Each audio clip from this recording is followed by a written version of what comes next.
અને બનાસ ડેરીની સાથે સંકળાયેલા પશુપાલકો માટે ખુશખબર. હવે પશુપાલકોના બાળકો પણ ઉચ્ચ અભ્યાસ કરી શકશે. પશુપાલકોના બાળકો માટે શૈક્ષણિક સંકુલ શરૂ કરવામાં આવશે. વિદ્યાર્થીઓ સ્પર્ધાત્મક પરીક્ષાની તૈયારી કરવી હવે વિદ્યાર્થીઓ માટે સરળ રહેશે.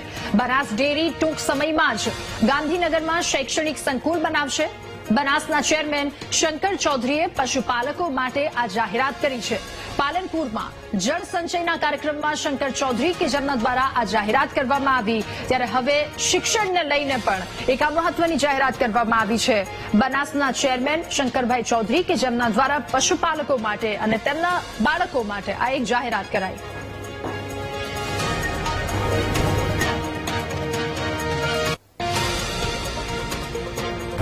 અને આઈએએસ આઈપીએસ થવું હોય તો એના માટે પણ તૈયાર થઈને અહીંયા કોચિંગ ક્લાસ કરી શકાય. એટલા માટે બનાસ ડેરીના ક્ષેત્રમાંથી તૈયાર થતા દીકરા દીકરીને ક્લાસ 1, 2 અને આઈએએસ આઈપીએસમાં જઈ શકે, એની તૈયારી કરી શકે. એટલા માટે ગાંધીનગરમાં આવતા મહિનાથી જ આપણે એક નવું ઇન્સ્ટિટ્યૂટ ચાલુ કરવા જઈ રહ્યા છીએ, જ્યાંથી આપણા ખેડૂત પશુપાલકનો દીકરો કે દીકરી ત્યાં રહીને અભ્યાસ કરીને આગળ વધી શકશે. એની કોચિંગ કરવાની વ્યવસ્થા પણ આપણે કરી રહ્યા છીએ.